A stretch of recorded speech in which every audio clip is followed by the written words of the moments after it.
কেমন ফেনা হচ্ছে। মুখে একটু মেখে নিই। নমস্কার বন্ধুরা, আবারও তোমাদের সামনে চলে এসেছি। আর আমার বন্ধুদের সাথে একটা সাবানের রেসিপি শেয়ার করব। আজ সাবানটা তৈরি করব। এই যে পেঁপে নিয়েছি, এই পেঁপেটা দিয়ে আজ সাবানের রেসিপিটা হবে। পুরো পেঁপেটা লাগবে না আমার, তাহলে পেঁপে দিয়ে কি করে সাবানটা তৈরি হয় সাথে থেকে দেখার অনুরোধ রইল। আর এই যে পেঁপেটা স্কিনের পক্ষে যে এত উপকার, তাহলে সাবানটা ব্যবহার করলে বুঝতে পারবে তোমরা বানিয়ে। এত চকচক করবে স্কিনটা, উজ্জ্বল হবে, ফর্সা হবে ত্বকটা।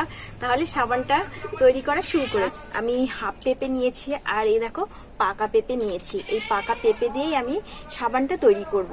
তাহলে পেঁপেটা এবার কেটে নেব। পাকা পেঁপে খেতেও যেরকম সুস্বাদু, আর সাবান তৈরি করে মাখলে পরে স্কিনের পক্ষে ভীষণ উপকারিতা। দানাগুলো আমি এই যে এরকম করে ফেলে দেব। পেঁপের গাটা এবার ছাড়িয়ে নেব।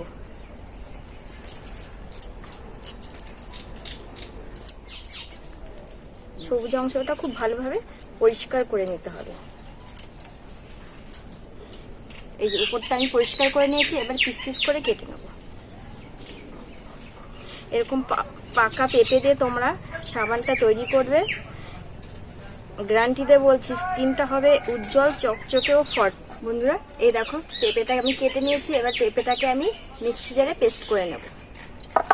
বন্ধুরা পেঁপেটাকে আমি পেস্ট করে নিয়ে চলে এসেছি। এই দেখো একদম মিহি করে পেস্ট করে নিয়েছি। এবার আমি একটা বাটিতে ঢেলে নেব। এখানে কিন্তু আমি একটুও জল ব্যবহার করিনি, পুরো একদম অরিজিনাল পেঁপে রয়েছে। বন্ধুরা পুরো পেস্টটা বের করে নিয়ে নিয়েছি। এবার আমি এখানে 2 চামচ গোলাপ জল অ্যাড করব। গোলাপ জলটা কিন্তু ত্বকের পক্ষে খুবই ভালো। আর পেঁপের চিনিটা কিন্তু ত্বকের ভীষণ কাজ করে, এর জন্য সামান্য পরিমাণে একটু চিনি। সমস্ত উপকরণটা খুব ভালো করে মিশিয়ে নেব। সমস্ত পেস্টটা মিশিয়ে নিয়েছি, এবার বাকি কাজটা করে নেব। আমি কেটে নেব। এখানে সোপ পেস্ট নিয়েছি, হাফ কেটে নেব, অতটা আমার লাগবে না, হাফটা কেটে নেব। এটা কেটে নিয়েছি, এটা এবার পিস পিস করে কেটে নেব। ছোট ছোট করে কাটলে তাড়াতাড়ি গলে যাবে। এই দেখো বন্ধুরা এরকম ছোট ছোট করে কেটে নিয়েছি, তাহলে খুব তাড়াতাড়ি গলে যাবে। বন্ধুরা এবার আমি এই সোপ বারটাকে গলিয়ে নেব। এর জন্য উনুনে জলটা গরম করতে বসিয়ে দিয়েছি। আর এই ধরবো, এই জলের ওপরে দিতে হবে, সরাসরি দিলে হবে না, কিন্তু গরম জলের ওপরে দিলে ভালোভাবে গলে যাবে। বন্ধুরা এই দেখো কত সুন্দরভাবে গলে গেছে সোপ বারটা। এই দেখো এইভাবে করে আস্তে আস্তে গলছে, পুরোটাই গলে ভালোভাবে গলে গেছে। এবার আমি পেঁপের পেস্টটা দিয়ে দেব।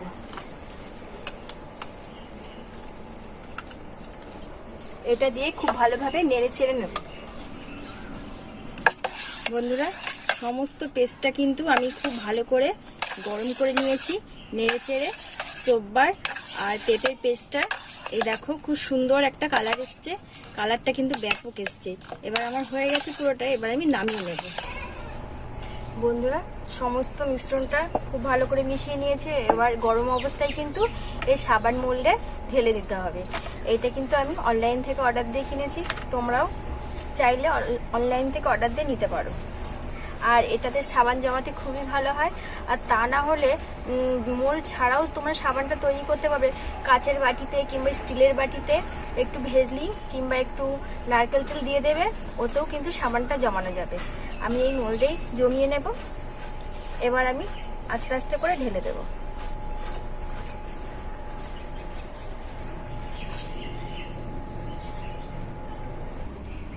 বন্ধুরা দেখেছো পুরো 4টে সাবানের খাবে আমি কি সুন্দর করে ভরে নিয়েছি। আর যে ওপরে ফেনা ফেনাটা দেখছো না, তোমরা চাইলে এরকম করে তুলেও নিতে পারো, আর থাকলেও কোনো অসুবিধা হবে না। আর স্প্রে করেও দিতে পারো, স্প্রে করলেও এটা পুরো চলে যাবে। আমি এরকমই রেখে দেব। এবার এটাকে আমি 3 থেকে 4 ঘন্টা রেখে দেব নর্মাল টেম্পারেচারে। 3 থেকে 4 ঘন্টা পরে তাহলে তোমাদের সাথে দেখা হচ্ছে। এ দেখো সাবানটা আমার তৈরি হয়ে গেছে, আর 3 থেকে 4 ঘন্টা পরে চলে এসেছি। সাবানটা পুরোপুরিভাবে হয়ে গেছে। এই দেখো এবার আমি সাবানটাকে তুলে তোমাদেরকে একটা একটা করে খুলে নেব। এই দেখো এরকম পেস্ট করবে, আর এই দেখো খুলে আসবে, ঠিক আছে? এই দেখো কত সুন্দরভাবে সাবানটা হয়েছে। থালাটার মধ্যে রেখে দেব। প্রত্যেকটা সাবানই একইভাবে আমি তুলে নেব। এই দেখো,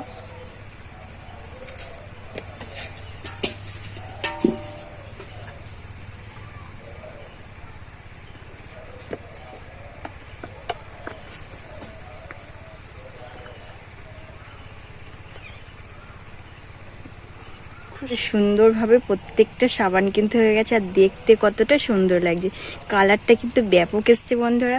আর এই যে পেঁপে দিয়ে সাবানটা তৈরি করেছি, মানে পেঁপের গুণাগুণ তো অতুলনীয়। আর সাবানটা মাখলে কিন্তু তবে ফর্সা হয়ে যাবে, উজ্জ্বল হবে। বন্ধুরা, একটা সাবান মেখে তোমাদের সাথে শেয়ার করছি কেমন ফেনা হয়। আর এটা না ত্বককে ভীষণ উজ্জ্বল করে এই সাবানটা মাখলে পরে। পেঁপে দিয়ে তৈরি করা তো, ভীষণ সুন্দর। এই দেখো কেমন ফেনা হচ্ছে। মুখে একটু মেখে নি। এই দেখো কেমন ফেনাটা হয়েছে। আমি মুখটা ধুয়ে তোমাদের আমি দেখাবো এইখানটা কেমন চকচক। আর এই দেখো কেমন চকচক করছে, দেখেছো? চকচক করছে, কেমন একটা উজ্জ্বল ভাব। পেঁপের সাবান ব্যবহার করলে ত্বক হবে একদম ফর্সা, একদম কথা দিলাম। এই সাবানের রেসিপি তোমাদের যদি ভালো লেগে থাকে অবশ্যই লাইক, কমেন্ট, শেয়ার প্লিজ সাথে থেকে সবার মধ্যে একটু শেয়ার করে দেবে। আর প্লিজ সাবস্ক্রাইব করো। তাহলে আজ আমি এখানেই রাখছি, পরবর্তী ভিডিও নিয়ে দেখা হবে তোমাদের সঙ্গে।